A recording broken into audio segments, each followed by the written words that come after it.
ராணிப்பேட்டை மாவட்டம் ஆற்காடு நகராட்சியில் தலித்துகளுக்கு எதிரான ஒரு சம்பவம் நடந்திருக்கு. வழக்கமாக தமிழ்நாட்டை பொறுத்த வரைக்கும் தமிழ்நாடு ரொம்ப முற்போக்கு மாநிலம்தான். பல நம்ம முன்னேற்ற வேண்டிய இன்னும் மாற்ற வேண்டிய விடயங்கள் இருந்தாலும் கூட தமிழ்நாடு முற்போக்கு மாநிலம்தான். எப்போவுமே பிரச்சனைகள் இருக்கும் தான், 100% எதுவும் மாறிடாது. அப்போ தமிழ்நாடு முற்போக்கு மாநிலம்தான். பொதுவாகவே இந்தியாவை நம்ம பேசும்போது வடக்கு ரொம்ப பிற்போக்குத்தனமானது. வடக்கு இன்னும் 50 ஆண்டுகள் தமிழ்நாடோட கம்பேர் பண்ணும்போது வடக்கு 50 ஆண்டுகள் பின்தங்கி இருக்குது வட இந்தியா. அப்போ தென்னிந்தியா ரொம்ப சிறப்பாக முன்னேறிக்கிட்டு இருக்குது அப்படின்னு நம்ம வழக்கமாக சொல்லுவோம்.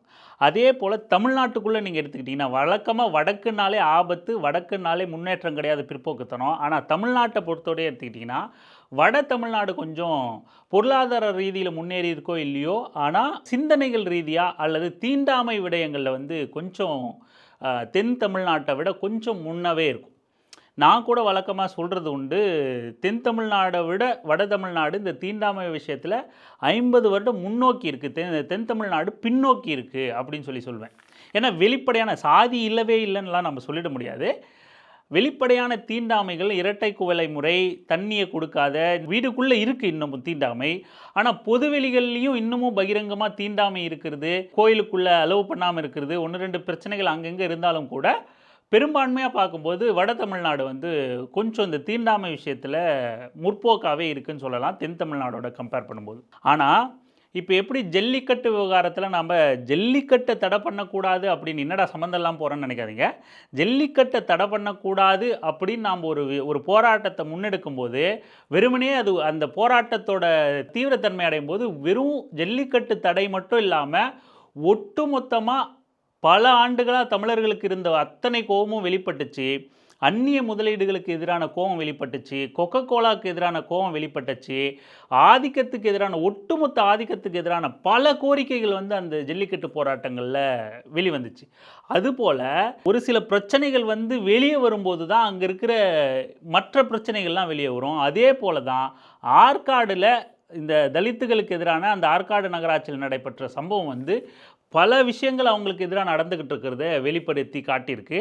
அது குறித்து தான் கொஞ்சம் விவரமாக பேசலாம். இதில் இன்னொரு விஷயம் கூட, இந்த சம்பவத்தில் நம்ம மேற்கோள் காட்டி பேச போகிற நபரை சீமானுக்கு ஒரு பதிலாகவும் கூட நம்ம எடுக்கலாம். என்னப்பா சீமானுங்கிறீன்னா, ஆமாம், அப்படியான ஒரு சம்பவம் கூட இருக்குது. இதில் கவுண்டமணி ஒரு காமெடியில் சொல்வார், நம்ம அங்கே எங்கே சொல்கிறோம், வீடியோவில் கொஞ்சம் விளக்கியே பேசுவோம்.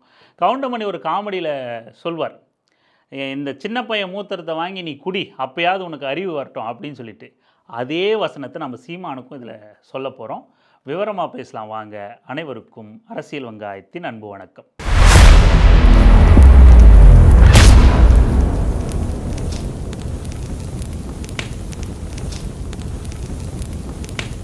ஆற்காடு நகராட்சி, அதாவது ராணிப்பேட்டை மாவட்டம் ஆற்காடு நகராட்சியில் பென்ஸ் பாண்டி அப்படிங்கிற ஒரு நபர் தான் இந்த பிரச்சனைக்கு காரணம். நம்ம இப்போ பேச போகிற பிரச்சனைக்கு காரணமாக அங்கே இருக்கிற அந்த மக்களால், பாதிக்கப்பட்ட மக்களால் குற்றம் சாட்டப்படுது.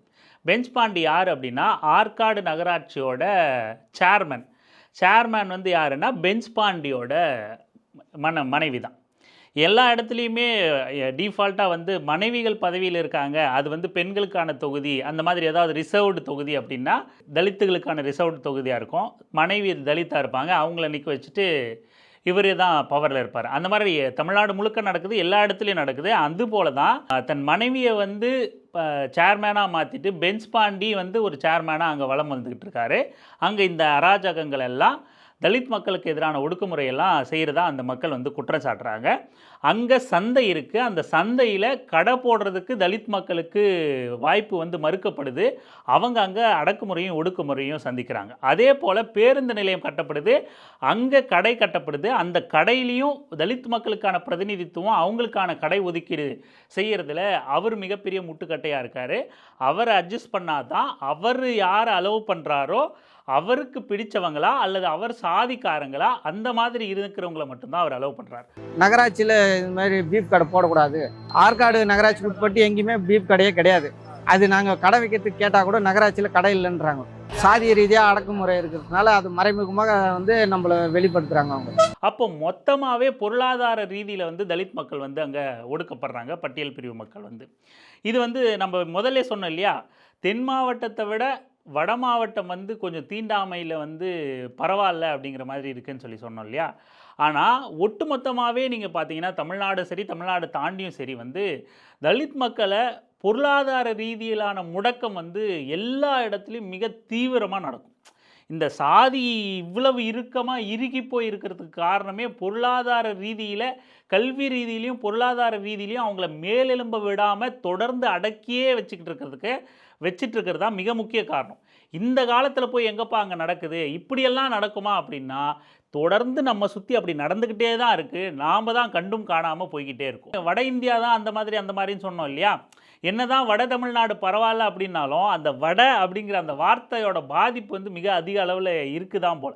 அதுக்கான ஒரு வைப்ரேஷன் இருக்கும் போல் வட தமிழ்நாடு எப்படி மிக பிற்போக்குத்தனமான மதவெறிய அதிகமாக இருக்கக்கூடிய மாநிலங்களாக இருக்கோ, அதுபோல் இந்த ஆற்காடு மாநகராட்சியிலையும் பீஃப் விற்கிறதுக்கு தடை அப்படின்னு சொல்கிறாங்க. பீஃப் கடைகள் வந்து மாநகராட்சிக்கு அந்த கடைகளில் வந்து எங்கேயுமே இடம் கிடைக்காது, எங்கேயாவது ஒதுக்குப்புறமாக தான் அந்த கடை வைக்கணும் அப்படின்னு அந்த பாதிக்கப்பட்ட மக்கள் குற்றம் சாட்டுறாங்க. இந்த குற்றச்சாட்டெல்லாம் எங்கிருந்து கிளம்பி வருது அப்படின்னா, நம்ம சொன்ன மாதிரி எப்படி ஜல்லிக்கட்டு போராட்டங்கிற ஒரு போராட்டம், அந்த போராட்டத்தின் வழியாக தமிழர்களோட பல ஆண்டுகள் கோபம் வந்து அவன் பொருளாதார ரீதியில் ஒடுக்கப்பட்டது, தொழில்கள்லேருந்து வெளியேற்றப்பட்டது, அவங்ககிட்ட இருந்த உரிமைகளும் வேலை வாய்ப்பும் கல்வியும் இல்லது தொழிலும் பறிக்கப்பட்டதுக்கான அத்தனை கோபமும் அவங்ககிட்ட வெளிப்பட்டுச்சு. அந்நிய முதலீடெல்லாம் இப்போ கொக்கோ கோலா எடுத்துங்க, கொக்கோ கோலாக்கு எதிரான அவ்வளவு கோபம் ஜல்லிக்கட்டு போராட்டத்தில் வெளிப்பட்டுச்சு. எப்படி ஒரு ஜல்லிக்கட்டுங்கிற போராட்டத்தின் மூலமாக அத்தனை பிரச்சனைகளையும் இளைஞர்கள் வெளிப்படுத்தினாங்களோ, அதுபோல் அந்த சந்தையில் கடை ஒதுக்கப்படலை அப்படிங்கிற அந்த பிரச்சனையை தொட்டு அவங்க அனுபவிக்கிற அத்தனை கொடுமைகளும் அதன் வழியாக தான் வெளிவருது. அங்கே எவ்வளவு அடக்குமுறை ஒடுக்குமுறை நடக்குது அப்படின்னு. பீஃப், ஏன்னா பீஃப் அங்கே விற்கிறதுக்கு தடை இருக்குது, ஐ மீன் அவங்க அனுமதி கொடுக்க மாட்டாங்க, அந்த கடைகள் அங்கே ஒதுக்க மாட்டாங்க அப்படிங்கிறது அது கோர் பிரச்சனையாக வெளியே வரல. இந்த பிரச்சனையின் மூலமாக அது நமக்கு தெரிய வருது. அப்போது வட மாநிலங்களில் எப்படி மாட்டுக்கறிக்கு எதிரான அரசியல் அங்கே செய்யப்படுதோ, தமிழ்நாட்டுக்குள்ளேயும் அது சைலண்ட்டாக இருந்துக்கிட்டே தான் இருக்குது, பெரிய அளவில் வெளியே தெரியல. அதே போல் வட மாவட்டங்கள்லையும், தமிழ்நாட்டில் வட மாவட்டங்கள்லையும் கூட சாதி இறுக்கம் அதிகமாக இருந்தாலும் கூட அது பெரிய செய்தியாக்கப்படலையா, அல்லது ஓரளவுக்கு பெட்டராக தான் உண்மையிலே கள நிலவரம் இருக்கா, செய்திகள் பெருமளவில் வெளியே வரலையா, போராட்டங்கள் பெருமளவில் இல்லையா, அரசியல் ரீதியாக கொஞ்சம் பின்தங்கி இருக்கா என்ன அப்படிங்கிறத நம்ம மேலும் மேலும் இன்னும் கொஞ்சம் கள ஆய்வு பண்ணுறதன் மூலமாக தான் நம்ம முழுமையாக நம்ப முடியும். அதுக்கு முன்னாடி நம்ம சந்தோஷப்பட்டுக்க கூடாதுன்னு நான் நினைக்கிறேன். பரவாயில்லப்பா, வட தமிழ்நாடு, தென் தமிழ்நாடு தான் ரொம்ப தீவிரமான மோசமான சாதி இறுக்கம் இருக்குது. ஏன்னா வட தமிழ்நாட்டில் பொதுவாக வந்து இப்போ பெரும்பான்மை சமூகமாக இருக்குது தலித் மக்கள், வன்னியர் சமூகம் அப்படின்னு நீங்கள் எடுத்துக்கிட்டிங்கன்னா 2 சமூகமும் ஒரே மாதிரியான பொருளாதாரத்தில் தான் இருக்கும். ஆக 2 பேருமே அடிச்சுக்கிட்டோ வெட்டிக்கிட்டோ கோர்ட்டு கேஸுன்னு அலைய முடியாது. நீங்கள் கொங்கு மண்டலத்தை எடுத்துக்கிட்டிங்கன்னா கொங்கு மண்டலத்தில் கவுண்டர் சமூகத்துக்கும் மாற்று சமூகத்துக்கும் உள்ள பொருளாதார வித்தியாசம் வந்து மிகப்பெரிய அளவில் இருக்கும். அவ்வளவு அதிகமாக ஆக அவன் டிஃபால்ட்டாக வந்து அதிகாரத்தை அவன் நினச்ச அளவுக்கு பணத்தை வீச முடியும், அதிகாரத்தை விலைக்கு வாங்க முடியும், ஆதிக்கத்தை செலுத்த முடியும். ஆனால் இங்கே அந்த மாதிரி இல்லை. பொருளாதாரம் ஒரே மாதிரியான பொருளாதாரம் அப்படிங்கிறதுனால இரு தரப்பினருமே வந்து கோர்ட்டு கேஸுன்னு அலைய வந்து பெரும்பளவில் விரும்புறதில்ல. அதனால் இந்த மாதிரியான வெளிப்படையான தீண்டாமைகளோ வன்முறைகளோ கலவரங்களோ ஒப்பீட்டளவில் குறைவு அப்படின்னு தான் சொல்லணும். அது உண்மையிலேயே குறைவாக இருக்கா இல்லை வெளியே தெரியாமல் இருக்கா அப்படிங்கிறது இன்னும் கொஞ்சம் ஆழ்ந்த ஆய்வின் மூலமாக தான் நம்ம கொண்டு வரணும். இன்னும் நம்ம களத்தில் தொடர்ந்து பயணிக்கணும், இல்லை பல ஊடகங்கள் பயணிக்கணும். நீலம் மாதிரியான ஊடகங்கள் வந்து இன்னும் நிறைய கள ஆய்வுகளை செய்யும்போது அதுக்கான உண்மை வந்து தெரிய வரும் அப்படின்னு நான் நினைக்கிறேன். ஆக அரசு வந்து இந்த பீஃப் மேட்டரை வந்து ரொம்ப சீரியஸாக கையில் எடுக்கணும். மாட்டுக்கறி அப்படிங்கிறது வந்து ஒரு உணவுப் பொருள். எப்படி ஒரு கோழிக்கறியோ, எப்படி ஒரு மீனோ, எப்படி ஒரு ஆடோ, அந்த மாதிரி மாட்டுக்கறிங்கிறதும் ஒரு கறியை விரும்பி தின்னக்கூடியவங்களில் அதுவும் ஒரு உணவுப் பொருள். அதை நீங்கள் திணிப்பு ஏற்படுத்தி அதிகார ஆதிக்கத்தின் மூலமாக வந்து இங்கே விற்கக்கூடாது, இங்கே தான் விற்கணும். இப்போ எங்கள் ஊர்கள்லாம் கூட, வேலூர் மாவட்டத்தில் கூட, நான் என்னை சார்ந்த நகரத்தில் கூட பீஃப்க்கு விற்கிற அந்த தள்ளுவண்டி கடைங்க மட்டும் ஒரு ஒதுக்குப்புறமாக இருக்கும். அது இன்னி வரைக்கும் எனக்கு ரியலைஸ் ஆகலை. நான் அதை பற்றி சிந்திக்கவே இல்லை. அது வந்து ஒருவேளை அவங்களா விரும்பி ஒரு ஓரமாக போட்டிருக்காங்க, அந்த கடைகள் மட்டும் ஒரு இடத்துல போட்டு அது ஒரு வியாபார யுக்தியாக இருக்குமோ அப்படின்லாம் நான் அது பெருசாக நம்ம மைண்டில் வந்ததே கிடையாது. அதை கண்டுக்கிட்டதே இல்லை. அந்த மாதிரி எதுவும் பிரச்சனை நடந்து போராட்டம் அந்த மாதிரிலாம் வெளியே வரும்போது அவங்க தெரியும் போது தெரிஞ்சிருக்கலாம். ஆனால் அதுக்கான வாய்ப்புகள் இல்லை. அது பாட்டுக்கு ஒரு பக்கம் இருக்கும் போல். காவல்துறையோட ஒடுக்குமுறைகள் ஒரு வேளை இருந்திருக்கலாம், அவங்க அங்கே மிரட்டி அவங்கள போட வச்சிருக்கலாம், எல்லாம் இருந்திருக்கலாம். ஆனால் அந்த பீஃபோட தள்ளுவண்டி கடைகள் மட்டும் ஓரமாக இருக்கும். கடைகளில் விற்கிறது பீஃபு டவுனுக்குள்ளேயும் கூட இருக்கும். ஆனால் தள்ளுவண்டி கடைகள் வந்து ஒதுக்குப்புறமாக தான் இருக்கும். ஆனால் நீங்கள் மற்ற வெஜ்ஜியோ இல்லை ஆட்டுக்கறி கோழிக்கறி விற்கிற தள்ளுவண்டி கடைகளோ வந்து அந்த மாதிரி ஒதுக்குப்புறமாக இருக்கிறதில்ல. மாட்டுக்கறி விற்கிற தள்ளுவண்டி கடைகள் மட்டும்தான் அந்த மாதிரி இருக்கும். ஆனால் இந்த மாதிரியான பிரச்சனைகளை எடுக்கும்போது தான் இந்த மக்கள் இந்த மாதிரியான பிரச்சனைகளை இந்த மாதிரியான ஒடுக்குமுறைகள்லாம் இருக்குன்னு சொல்லும்போது தான் நாம் அதோட தொடர்பு படுத்தி பார்க்க முடியுது. இந்த மாதிரி நாம் வந்து இந்த சமூகத்தை இன்னும் ஆழ்ந்து பார்க்காம சுற்றிக்கிட்டு இருக்கும் போல், நாம் அவங்கள கவனிக்காமல் போய்கிட்டு இருக்கும் போல், அந்த மக்களை இன்னும் உள்வாங்காமல் போய்கிட்டு இருக்கோம் அப்படிங்கிறத நாம் இன்னும் சுருக்குன்னு குத்துற மாதிரி இருக்குது. அப்போது தொடர்ச்சியாக இங்கே எதுவுமே காரணம் இல்லாமல் நிகழ்கிறது இல்லை அப்படிங்கிறத மேலும் மேலும் நம்ம என்னதான் புரிதல் ஏற்பட்டுருச்சுன்னாலும் நம்ம புரிஞ்சிக்க வேண்டியது நிறைய இருந்துக்கிட்டே தான் இருக்குது. நம்ம சுற்றியே நம்ம இன்னும் கவனிக்கப்படாத விஷயங்களும் புரிஞ்சிக்கப்படாத வழிகளும் வந்து இருந்துக்கிட்டே இருக்குது அப்படிங்கிறத இந்த மாதிரியான சம்பவங்கள் வந்து நமக்கு நினைவூட்டிக்கிட்டே இருக்குது. அப்போது நிச்சயமாக நான் இப்போ அதை உணர்கிறேன். நிச்சயமாக அங்கே இருக்கிற அந்த பீஃப் கடைகள் தள்ளுவண்டி கடைகள் வந்து இயல்பாக அப்படி ஒரு பக்கமாக ஒதுக்குப்புறமாக போயிருக்காது. டவுன் தான், அந்த டவுன்லேயே அது ஒரு ஒதுக்குப்புறமாக இருக்கும். அது ஒரு தனியான ஒரு இடத்துல இருக்கும். அப்போ அது வந்து இயல்பாக நடக்கலை அப்படிங்கிறத நம்மளால் புரிஞ்சிக்க முடியுது. கடைகளில் டவுனுக்குள்ளே எல்லாரும் புழங்குற இடத்துல பீஃப் விற்கிறாங்க, அதுக்கு எந்த தடைகளும் இல்லை. ஆனால் தள்ளுவண்டி கடைக்கு இந்த மாதிரியான நெருக்கடி இருக்கும்போது அதை நாம் இன்னும் கொஞ்சம் ஆழ்ந்து தான் கவனிக்க வேண்டியதாக இருக்குது. அதை நம்ம சாதாரணமாக கடந்து போயிடக்கூடாது அப்படின்னு இந்த மக்களோட வார்த்தைகள்லேருந்து நம்ம புரிஞ்சிக்க வேண்டியதாக இருக்குது. தமிழ்நாடு அரசு நம்ம எல்லாத்துக்குமே திமுக காரணம், திமுக இன்னும் சொல்ல போனால் அங்கே எம்எல்ஏ வந்து அதிமுககாரர் எஸ் ரவின்னு நினைக்கிறேன். அதிமுகவை நீங்கள் பெரும்பாலும் பார்த்தீங்கன்னா நம்ம திமுகவை தூக்கி பிடிச்சிட்டு அதிமுகவை மட்டும் தட்டல. ஆனால் பொதுவாகவே அதிமுகவுக்கான வாக்கு வங்கியே யாரோட வாக்கு வங்கியாக இருக்கும் அப்படின்னு பார்த்தீங்கன்னா சாதி வெறியர்களோட வாக்கு வங்கியாக தான் இருக்கும். ஜாதி வேணும், ஜாதியை விட்டுறக்கூடாது, ஜாதியை அதாவது நினைவுபடுத்திக்கிட்டே இருக்கணுன்றவனோட வாக்கு வங்கியாக தான் அதிமுகவோட வாக்கு வங்கி எப்போவுமே இருக்கும். ஆக அது இயல்பாகவே அதிமுகவோட நிர்வாகிகள் எம்எல்ஏக்கள் வந்து ஜாதித்தன்மை வந்து ரொம்ப கூடுதலாக உள்ளவங்களாக இருப்பாங்க. அதே போல் தான் அங்கே உள்ள எம்எல்ஏ வரைக்கும் கூட நாங்கள் அந்த பிரச்சனையை எடுத்துகிட்டு போயிட்டோம். ஆனால் எந்த நடவடிக்கையும் இல்லை. எங்களோட கோரிக்கையை செவி சாய்ந்து யாருமே காது கொடுத்து வாங்கலை. கலெக்டருக்கு போயிட்டோம், எம்எல்ஏக்கு போயிட்டோம், எல்லாருக்கும் போயிட்டோம், சென்னை வரைக்கும் வந்துட்டோம், பிடபிள்யூடி டிபார்ட்மெண்ட்டுக்கு. அவங்க வந்து நடவடிக்கை எடுத்தாங்க, அதையும் அவங்க குறிப்பிட்றாங்க. நடவடிக்கை எடுத்தாங்க, அந்த ஆக்கிரமிப்புகளை அகற்றி எங்களுக்கு தந்தாங்க. ஆனால் மீண்டும் இங்கே இருக்கிறவங்க அதை அலோவ் பண்ணல எங்களுக்கு அப்படிங்கிற ஒரு குமுறலை அவங்க வைக்கிறாங்க. இந்த 30 வார்டில் 30 வார்டுக்கும் எல்லாமே சாலை அமைக்குது, எல்லாமே காவா இருக்குது, ரோடு இருக்குது. ஆனால் எங்கள் தெருவில் மட்டும் ஏரிகை தெரு களம் தெரு இந்த காலனி இருக்கிற பகுதியில் மட்டும் ரோடுங்களே இல்லை, தண்ணி வசதி இல்லை. நகரத்துலேருந்து யாருமே துப்புரவு பணியாளர் யாருமே வரதில்லை. எங்களுக்கு திமுக அரசு இது மாதிரியான விஷயங்களில் கூடுதல் கவனம் எடுத்து, இத்தனைக்கும் திமுக எம்எல்ஏக்கள்லேயே திமுக நிர்வாகிகளே பலர் சாதி வெறியர்களாக இருக்காங்க. நீங்கள் அரசியல் ரீதியாக எதிர்நிலையில் இருக்கிற அதிமுக எம்எல்ஏ அங்கே இருக்காரு. இருந்தாலும் அந்த சேர்மேன் எந்த கட்சியை சார்ந்தவர்னு தெரியல. ஐ மீன் சேர் உமன், அவங்க சேர்மேனுங்கிறதோட சேர் உமனு. ஆனால் சேர்மேன் தான் அங்கே செயல்பட்டுக்கிட்டு இருக்கார். சேர்மேனாக தான் அவங்க பென்ஸ் பாண்டி செயல்பட்டுக்கிட்டு இருக்கார். பேரை பாருங்களேன்.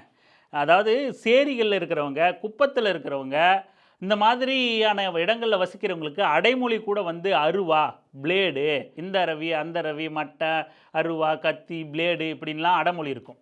ஆனால் இந்த அடைமொழி கூட இவங்களுக்கு வந்து அடைமொழியில் கூட எவ்வளவு வேறுபாடான பார்வை இருக்குது பாருங்கள். இவர் பென்ஸ் பாண்டி, இவர் நாயக்கர் சமூகத்தை சார்ந்தவங்க சொல்கிறாங்க. நாயக்கர்னா நாயுடுன்னு ஒரு பக்கம் சொல்லப்படுது, வன்னியர் சமூகத்தையே நாயக்கர்னு சொல்லப்படுறாங்க. அது குறித்து நமக்கு தெளிவாக தெரியல. ஆனால் ஆதிக்கம் செலுத்தக்கூடிய பென்ஸ் பாண்டியா இருக்கார். ஆதிக்கவாதியோட அடைமொழி கூட விலை உயர்ந்த அடைமொழியாக இருக்குது. நம்ம குப்பத்துலேயும் சேரியிலையும் வசிக்கிறவன் பென்ஸ்காரே வச்சுருந்தாலும் கூட அவனை பென்ஸ் ரவின்னு கூப்பிட மாட்டான், பென்ஸ் பாண்டின்னு கூப்பிட மாட்டான். அவன் எப்பயாவது எங்கேயாவது ஆரம்ப காலகட்டத்தில் கூலி வேலை செஞ்சுருந்தா, இரும்பு கடையில் வேலை செஞ்சுருந்தா, இந்த பாரு இரும்பு கடை போகிறான் பாரு, இரும்பு ரவி போகிறான் பாரு அப்படின்னு தான் சொல்லுவான். இவன் பொருளாதார ரீதியில் வளர்ந்தாலும் கூட அவனோட பட்டப்பெயர் வந்து அவனோட ஆரம்பகால கூலி பெயர்லேருந்து தான் எடுத்து அவனுக்கு பட்டப்பெயர் வைப்பான். இவங்கிட்ட ஒன்றுமே இல்லைனாலும் கூட இவன் சாதியின் அடிப்படையில் இவனுக்கு வைக்கிற பட்டப்பேர் கூட இவங்ககிட்ட அந்த பென்ஸ்கார் கூட இல்லாமல் கூட இருக்கலாம். நான் உதாரணத்துக்கு சொல்கிறேன். ஆனாலும் இவர் பென்ஸ் பாண்டியா தான் சுற்றிக்கிட்டு இருப்பார். இந்த மாதிரி எல்லா விதத்திலையும் ஏற்றத்தாழ்வும் ஆதிக்கமும் நம்மக்கிட்ட இருக்குது. நாம் இன்னும் ஆழ்ந்து பார்க்க வேண்டியதாக இருக்குது.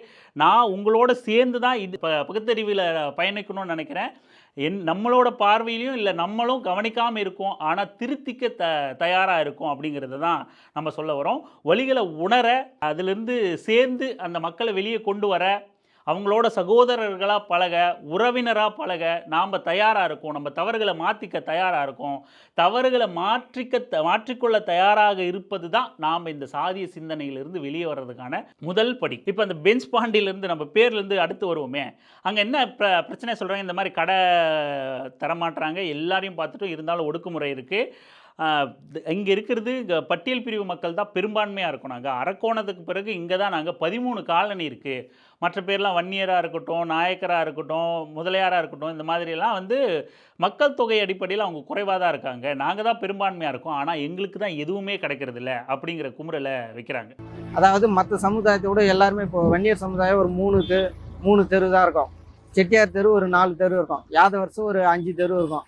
அதிகமாக இருக்கிறது 13 காலனி இங்கே ஆற்காடு நகராட்சியில் மட்டும்தான். இந்த ராணிப்பேட்டை மாவட்டத்தில் அரக்கோணத்தில் இருக்கலாம், ஆனால் அதிகமாக இந்த சுற்றுவட்டார பக்கத்தில் 13 காலனி இருக்கிறது ஆற்காடு மட்டும்தான். இங்கே இந்த பெரும்பான்மை சிறுபான்மை அப்படிங்கிற அரசியலை நம்ம ரொம்ப நுணுக்கமாக கவனிக்கணும்.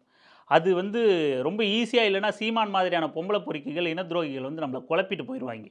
ரொம்ப நுணுக்கமாக நம்ம ஒவ்வொரு விஷயத்தையும் கூர்ந்து கவனிக்க வேண்டிய தேவை இருக்குது. அப்பேற்பட்ட ஒரு அவசர காலகட்டத்தில் நம்மளை வச்சுருக்காங்க இந்த மாதிரி இன துரோகிகள் அப்படிங்கிறத நம்ம புரிஞ்சுக்கணும். இப்போ நீங்கள் தலித் மக்கள் பெரும்பான்மையாக இருக்காங்க ஒரு இடத்துல. இப்போ அந்த ஆற்காடு நகராட்சியை நீங்கள் எடுத்துக்கிட்டீங்கனாலும், ஆனால் பாதிக்கப்படுறது அவங்களா இருக்காங்க. புரியுதா? அதே போல் நீங்கள் தமிழ்நாடு முழுக்க எடுத்துக்கிட்டிங்கனாலும் வன்னியர் சமூகமும் தலித் சமூகமும் பெரும்பான்மையாக இருக்குது. ஆனால் அவங்க பெரிய அளவில் பதவிகள்லையும் பொறுப்புகள்லையும் பொருளாதார வசதி கொண்டவர்களாக இருக்காங்களா அப்படின்னா கிடையாது. இன்னமும் கிரவுண்டில் அடிச்சுக்கிட்டு இருக்கிற நபர்களாக தான் இருக்காங்க. அதே மற்ற பெரும்பான்மை சிறுபான்மை எடுத்துக்கிட்டிங்கன்னா மத ரீதியாக நீங்கள் கிறிஸ்துவர்களையும் இஸ்லாமியர்களையும் பெரும்பான்மை சிறுபான்மைன்னு சொல்லலாம். ஆனால் மத ரீதியிலையோ இல்லது இந்து மதத்துக்குள்ள சாதி ரீதியிலையோ நம்ம அத்தனை பேரையும் ஏதோ ஒரு பெரும்பான்மைக்குள்ளேயோ சிறுபான்மைக்குள்ளேயோ ஏதோ ஒரு சாதி தலைவரோ இல்லை உங்களுக்காக கட்சி நடத்துகிறேன்னு சொல்கிறவரோ இல்லை வேற கட்சி நடத்துகிறவன்னு சொல்கிறவங்களோ யாரோ ஒருத்தர் உங்களை பெரும்பான்மை சிறுபான்மைங்கிற வார்த்தைக்குள்ளே இப்படி இருக்காங்க, இவங்களுக்காக நாங்கள் இருக்கோம், இவங்களுக்காக நாங்கள் போராடுறோம் அப்படின்ற அடையாளப்படுத்தியிருப்பாங்க. இப்போ அன்புமணி எடுத்துக்கிட்டிங்கன்னா நாம் தான் பெரிய சமூகம், பெரும்பான்மை சமூகம், நாம் ஆட்சியில் இல்லை, 100 பேருக்கு விரல் விட்டு எண்ணிடலாம், ஒரு மண்டபத்துக்குள்ளே அடைச்சிடலாம் கலைஞரோட சாதியை, ஆனால் அவங்க ஆட்சியில் இருக்காங்க, நாம் ஒன்றுபட்ட ஆட்சிக்கு வரலாம், எனக்கு ஓட்டு போட்டிங்கன்னா தலித்த முதலமைச்சர் ஆக்குவேன் அப்படின்லாம் அன்புமணிலாம் சொல்கிறார். ஆனால் இந்த அன்புமணியும் சரி ராமதாஸும் சரி எங்கேயுமே தலித் மக்களையும் வன்னியரையும் பெரும்பான்மைன்னு பேசியிருக்காங்களே தவிர, கலைஞரோட சாதியை சிறுபான்மைன்னு பேசியிருக்காங்களே தவிர, பார்ப்பனர்களை என்னைக்காவது இவங்க பெரும்பான்மை சிறுபான்மைன்னு குறிப்பிட்டிருக்காங்களா? நீங்கள் சாதியாக எடுத்துக்கிட்டிங்கனாலும் அவங்க அந்த பெரும்பான்மை சிறுபான்மை அப்படிங்கிற அந்த வாதத்துக்குள்ளே வரமாட்டாங்க. மதமாக எடுத்துக்கிட்டிங்கனாலும் அவங்க நம்ம எல்லாரையும் சேர்த்துக்கிட்டு இந்து பெரும்பான்மைவாதம் அவங்களுக்கான அரசியலை பேச வச்சுருவாங்க. கிறிஸ்தவ இஸ்லாமியர்களை சிறுபான்மைன்னு பேசுவாங்க. இங்கே சாதியாக பேசும்போது கூட அவங்கள நம்ம தொடுறதில்ல, அவங்கள பேசுறதில்ல. நீங்கள் ரொம்ப தெளிவாக பார்த்துக்கிட்டிங்கன்னா சண்டை போடுறதும் அடிச்சுக்கிட்டு இருக்கிறதும் கூட கிரவுண்ட் லெவலில் களத்தில் ஊரில் வன்னிய மக்களும் தலித் மக்களும் அடிச்சுக்கிட்டு இருப்பான். இல்லை தென் மாவட்டங்களில் போனீங்கன்னா நாடாரும் தலித்தும் அடிச்சுக்கிட்டு இருப்பான். இல்லைன்னா தேவேந்திர குல வேளாளர் தேவர் இந்த மாதிரியான சமூகங்கள் அடிச்சுக்கிட்டு இருக்கும். எல்லா இடத்துலையும் மிக பாதுகாப்பாக வாழ்ந்துக்கிட்டு இருக்கக்கூடிய ஒரு சமூகமாக பார்ப்பன சமூகம் இருக்குது. வெறுமனே சமூக ரீதியிலான பாதுகாப்பு மட்டும்தான் இருக்கா? வெறுமனே சமூக ரீதியிலான பாதுகாப்பு அந்த சமூகத்துக்கு எப்படி கிடைச்சிரும் அப்படின்னா, அது அதிகாரத்தின் மூலமாக மட்டும்தான் கிடைக்கும். சும்மாலாம் ஒரு சமூகம் இருக்குது, அவன் குடுமி வச்சுக்கிட்டு இருக்கான், அவன் தோளில் அண்ணாகயிறு மாட்டிக்கிட்டு இருக்கான், அதனாலே அவன் எந்த பிரச்சனையும் இல்லைப்பா, அவன் பாதுகாப்பாக வாழ்ந்துக்கிட்டு இருக்கான் அப்படின்னு நம்ம சொல்லிட முடியாது.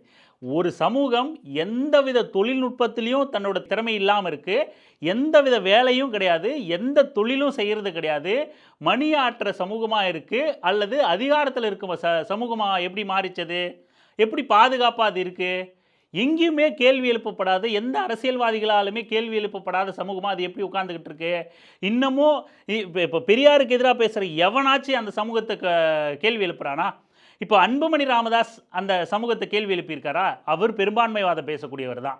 அவர் கலைஞர் சாதியை சிறுபான்மைன்னு சொல்லக்கூடியவர் தான், பெரும்பான்மையினர் ஆள வேண்டும் அப்படின்னு சொல்லக்கூடியவர் தான். அப்போ எப்படி நீதிமன்றங்களில் பார்ப்பனர்களை ஆள விட்டுட்டு அவர் வேடிக்கை பார்த்துக்கிட்டு இருக்காரு? என்னைக்காவது இந்த அரசியல் புரிதலோட அன்புமணி பேசியிருக்காரா? அவருக்கு தெரியாது. அவர் வந்து நம்ம லிட்ரலாக சொல்லணும்னா அவர் அரசியல் அறியாமை கொண்ட நபர். அவருக்கு ஒரு சாதாரண சக மனிதன், ஒரு கூலி தொழிலாளி, ஒரு பாட்டாளி வர்க்கத்தை சேர்ந்தவன் பேசுகிற அரசியல் கூட அன்புமணிக்கு சுத்தமாக தெரியாது. அப்போது நாம் எந்த அரசியலை பெரும்பான்மை சிறுபான்மைவாதம் பேசும்போது ரொம்ப கவனமாக இருக்கணும்.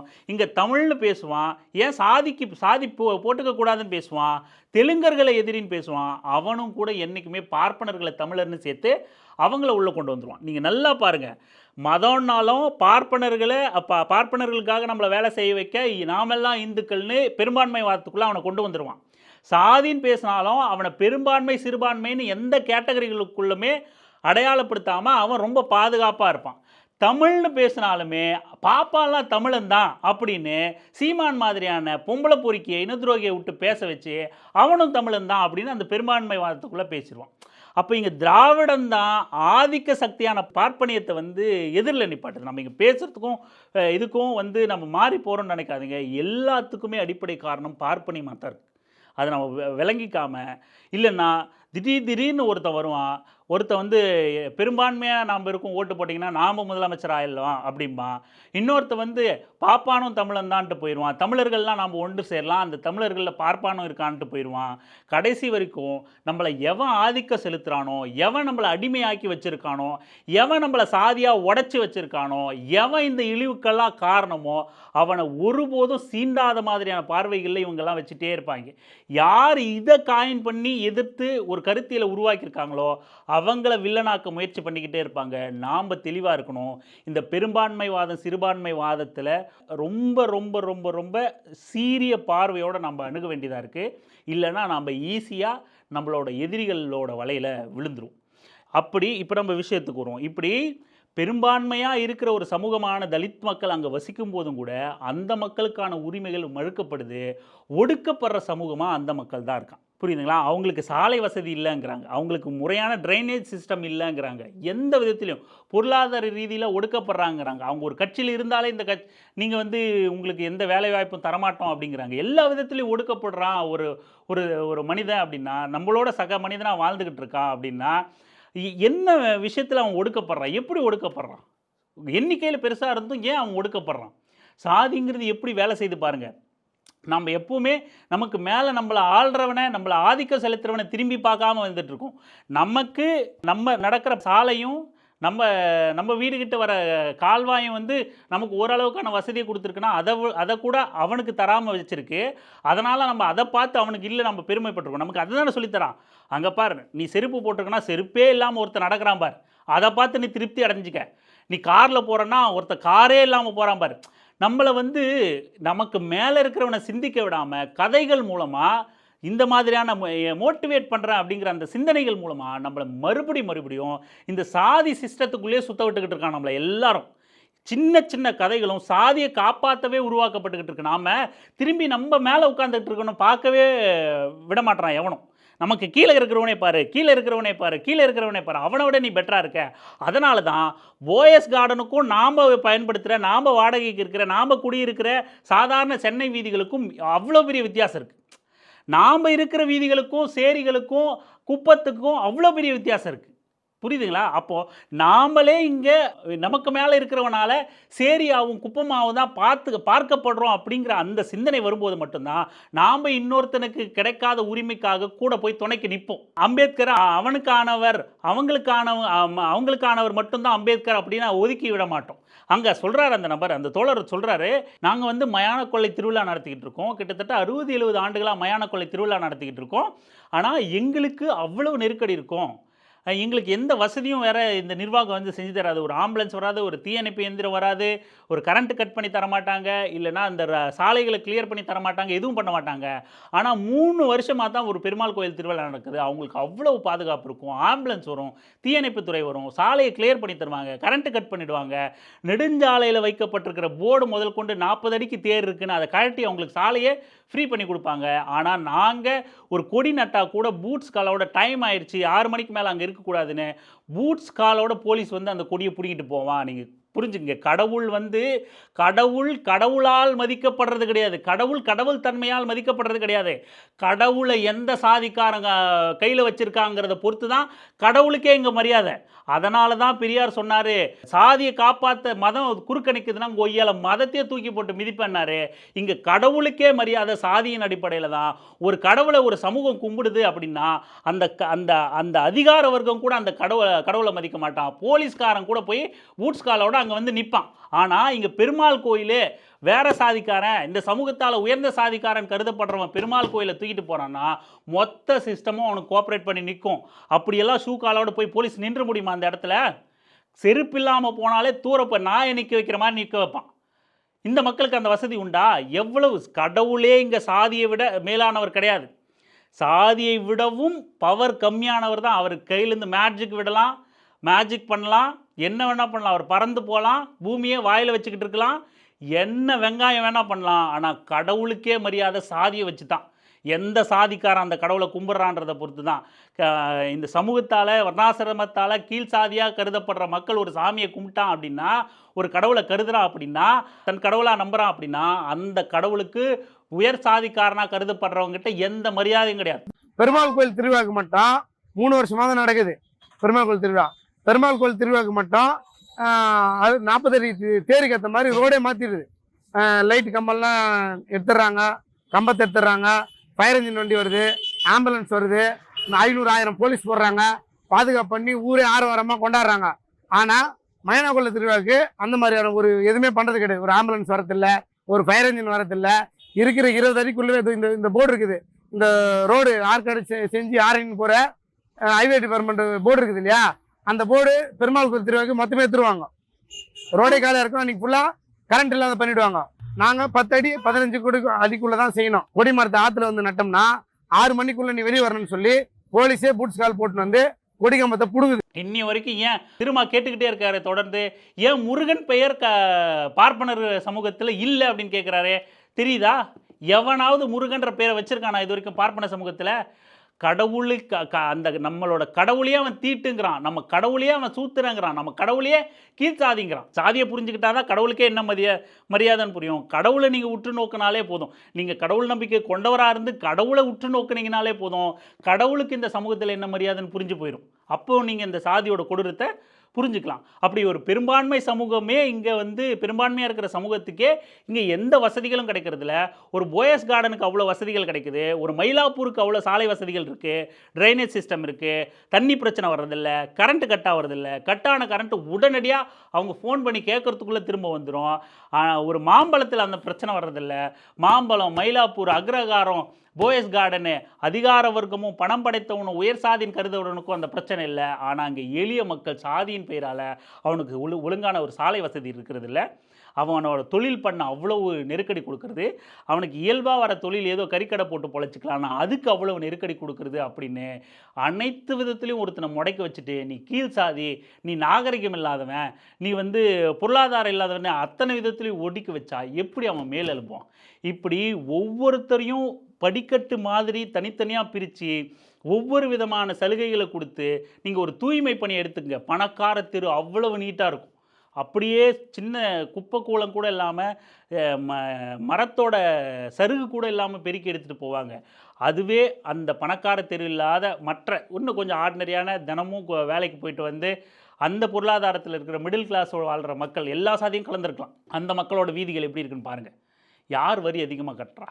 இங்கே வரியின் அடிப்படையில் பார்க்கப்படுது. ஆனால் இந்த கான்ட்ராக்ட் எடுக்கிறவன் பணக்காரனை மட்டும் திருப்திப்படுத்தி அங்கே அவனுக்கு ஒரு சொர்க்கத்தை உருவாக்கி கொடுக்குறான்.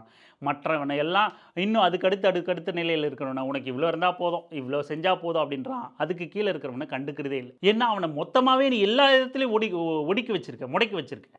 இதை சீரியஸாக திமுக அரசு கையாளணும். இந்த மாதிரியான பிரச்சனைகள் வரும்போது கட்சியோ சாதியோ எதை கடந்தும் திமுக திராவிட இயக்கத்தோட குறிக்கோள் என்ன? இந்த சாதி ஏற்றத்தாழ்வுகளை ஒழிக்கிறது தான். திகாவிலிருந்து திமுக உருவாக்கப்படாமல் இருக்கலாம், ஆனால் திகாவோட கொள்கையில் தான் இருந்திருக்கும். பெரியாரிய சிந்தனையில் தான், சாதி ஒழிப்பு சிந்தனையில் தான் திமுக செயல்படுது. தேர்தல் அரசியல்னால அங்கே பல சமரசங்கள் இருக்கலாம், ஆனால் திமுகவோட நோக்கம் சாதியை காப்பாற்றுறது இல்லை அப்படின்னு நாங்கள்லாம் நம்புகிறோம்.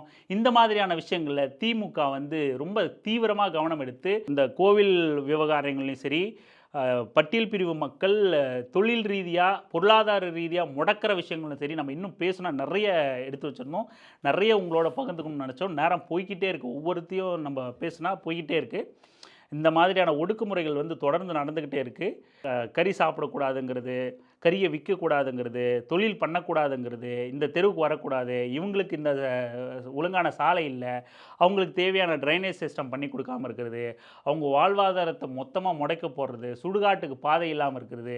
பல எம்பிசி பிசி சமூகத்தில் கூட சுடுகாட்டுக்கு பாதை இல்லாமல் தான் இருக்குது. ஆனால் அது ஒரு உரிமை, அது ஒரு நம்ம கேட்டு பெறணும், அதுவே ஒரு ஒடுக்குமுறை அப்படின்னு புரியாத சமூகமாக சாதி வெறி பேசிக்கிட்டு இருக்கிற, சாதி பெருமை பேசிக்கிட்டு இருக்கிறவனா தான் எம்பிசிக்குள்ளேயும் பிசிக்குள்ளேயும் இருக்கான்.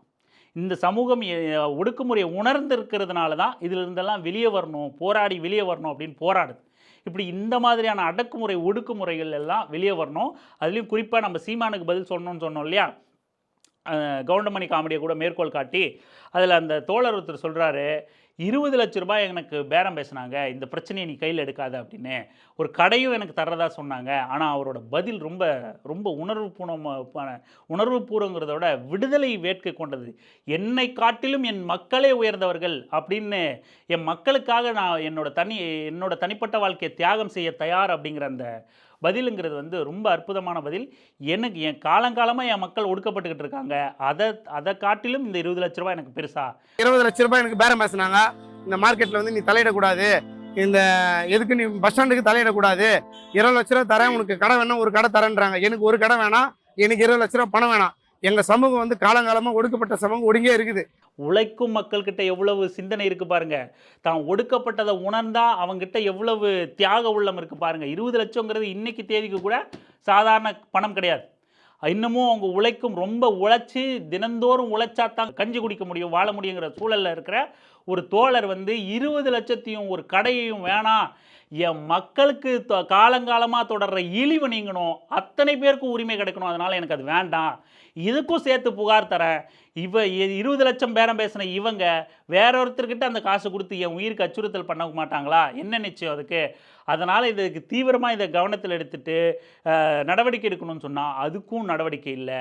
சீமானுக்கு சொல்கிறோம், அன்புமணிக்கு சொல்கிறோம், இல்லை ராமதாஸுக்கு சொல்கிறோம், இன்னும் இந்த மாதிரியான நபர்களுக்கு சொல்கிறோம். கவுண்டமணி காமெடி சொல்லுவாங்களே, மறுபடியும் சீமானுக்கு அதை ஒப்பிடணும்னு நினைக்கிறேன். ஏன்னா மீதி அத்தனை பேரை விடவும் மிக கேவலமான மோசமான இனத்துரோகி பொம்பளை பொறுக்கி சீமான். அவனுக்கு சொல்கிறோம். கவுண்டமணி காமெடியில் சின்ன பையனை உதாரணம் காட்டி செந்திலுக்கு சொல்லுவார் கவுண்டமணி. ஆனால் நம்ம இந்த தோழரை உதாரணம் காட்டி சீமானுக்கு சொல்கிறோம், வாங்கி அவர் மூத்திரத்தை குடிடா அப்படின்னு நம்ம சொல்கிறோம். ஏன்னா ஒரு விவரம் தெரிஞ்சால், அரசியல் புரிதல் இருந்தால், நம்ம அடிமைப்பட்டு போயிருக்கோன்னு தெரிஞ்சால் நம் மக்களுக்கான விடுதலைக்காக போராடணுமே தவிர தன் சுயநலத்துக்காக போராடக்கூடாது அப்படின்னு சொல்லிட்டு அந்த தோழர் மூத்திரத்தை வாங்கி குடிடா அப்படின்னு நம்ம சொல்கிறோம். ஒரு நாடார் சமூகம், ஒடுக்கப்பட்ட சமூகத்திலிருந்து வெளியே வந்த நீ ஒடுக்குமுறையை சந்தித்து அதிலிருந்து கிறிஸ்தவனா எல்லாம் மாறி இருக்கே, ஆனால் நீ ஒத்துக்க மாற்ற, உன் அப்பா பேரெல்லாம் மாத்திர மத காரணம் கொண்டு நாடார் சமூகத்திலிருந்து வந்த அத்தனை தலைவர்களும், பொன் ராதாகிருஷ்ணனாக இருக்கட்டும், தமிழிசையாக இருக்கட்டும், அது டெல்லி இசை, இந்தி இசையாக இருக்கட்டும், இன்னும் எத்தனையோ பேர் இந்த நாடார் சமூகத்திலிருந்து வெளியே வந்த எந்த சின்ன தலைவர்லேருந்து பெரிய தலைவர்கள் வரைக்கும், காமராசரை தவிர்த்து நான் சொல்கிறேன், இப்போ சமகாலத்தில் இருக்கிறவங்கள சொல்கிறேன். இல்லை இந்த கட்ட பஞ்சாயத்து பண்ணுற நபர்களா, இந்த நகையை போட்டு சுற்றிட்டு இருக்காரு ஹரிநாடார், இந்த மாதிரியான நபர்கள்லாம் எல்லாருமே பிஜேபி காலில் விழுந்தவங்க தான். வரிச்சூர் செல்வம் எந்த சமூகம்னு எனக்கு தெரியல, ஆனால் ஹரிநாடார் ஓகே. இன்னும் ஏதோ கட்சியெல்லாம் ஆரம்பிச்சுட்டு சுற்றிட்டு இருக்காங்க நிறைய பேர். எல்லாருமே கிட்டத்தட்ட இன்றைக்கி காமராசருக்கு பிறகு இந்துத்துவத்தையும் ஆர்எஸ்எஸ்ஸையும் பாஜகவையும் எதிர்த்து நிற்கிற ஒரு ஆள் இல்லவே இல்லை அந்த சமூகத்தில், யாருமே இல்லை. அத்தனை பேர் போய் பாஜக காலில் விழுந்திருக்கான். அப்பேற்பட்ட ஒரு சமூகத்திலேருந்து வந்த நீ நம்மளை மேலாடை கூட போடக்கூடாதுன்னு ஆதிக்க செலுத்த வச்சது இந்த இந்து மதம், அடைக்கி ஒடுக்கி தீண்டாமையை பின்பற்ற வச்சது இந்த இந்து மதம், அந்த இந்து மதத்தோட இந்து ராஷ்டிரத்தை அமைக்க போகிறேன்னு சொல்லி கூவிக்கிட்டு இருக்கானுங்க வேணுங்க. இன்னமும் தீண்டாமையை கடைபிடிச்சிக்கிட்டு இருக்கானுங்க. அந்த இந்துத்துவத்தை பரப்புறதே தங்களோட கொள்கையாக வச்சுக்கிட்டு இருக்கானுங்க. அதுக்காகவே கட்சியையும் அமைப்பையும் பார்ப்பனர்கள் அதிகாரத்தில் உட்காரக்கு இதை நடத்திக்கிட்டு இருக்கானுங்க. அவனுங்க கிட்ட போய் நம்ம ஷூவை நக்க போகிறோமே அப்படிங்கிற எந்த குறைந்தபட்ச அறிவு இருந்தால் அந்த மக்களை நீ யோசிச்சிருந்தீன்னா நீ கடைசியாக போய் அவங்க ஷூவை நக்க விழுந்திருப்பியா? அப்போ நீ என்ன பண்ணணும்? இந்த மாதிரியான தோழர்களோட நல்லா 4 மடக்கு வாங்கி குடிச்சுனா கூட உனக்கு வந்து புத்தி வருமானு தெரியல. யார் பொதுவெளியில் அரசியலுக்குன்னு வந்தீங்கனாலும் உங்களோட தனிப்பட்ட நபரோட வாழ்க்கையை பார்க்காதீங்க. திரும்ப சொல்கிற மாதிரி தியாக தலைமுறையாக தான் இருந்தாகணும். ஏன்னா இந்த சமூகம் இன்னும் அடிமைத்தனத்தில் தான் இருக்குது, பார்ப்பனியத்துக்குள்ளே தான் சிக்கி கிடக்கும். அப்போது வெளியே வர அத்தனை பேரும் தியாக தலைமுறையாக தான் வந்தாகணும். சமூகத்தை பாருங்கள், தனிநபர் வந்து பெரிய விஷயம் இல்லை. 20 லட்சம் பேரம் பேசியும் சமூகத்துக்காக நிற்கிற இந்த தோழரே இப்போதைக்கு சமீபத்திய ஒரு உதாரணமாக நிற்கிறாரு. மிகப்பெரிய எடுத்துக்காட்டு, மிகப்பெரிய வாழ்த்துக்களை அந்த தோழருக்கு சொல்கிறோம். பென்ஸ் பாண்டியக்கு அரசியல் வெங்காயத்தின் சார்பாகவும் கடுமையான கண்டனங்கள் சொல்கிறோம். அந்த மக்கள் வைக்கிற குற்றச்சாட்டு மிகப்பெரிய அளவில் இருக்குது. சும்மா போகிற போக்கில் வைக்கிற குற்றச்சாட்டாக தெரியல, எல்லாமே நடந்த சம்பவங்களின் அடிப்படையில் இருக்கிறதா தான் தெரியுது.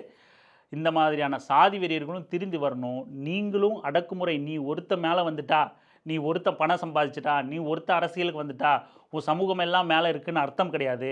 நீயும் அடக்குமுறையும் ஒடுக்குமுறையும் சந்திச்சுக்கிட்டு இருக்க.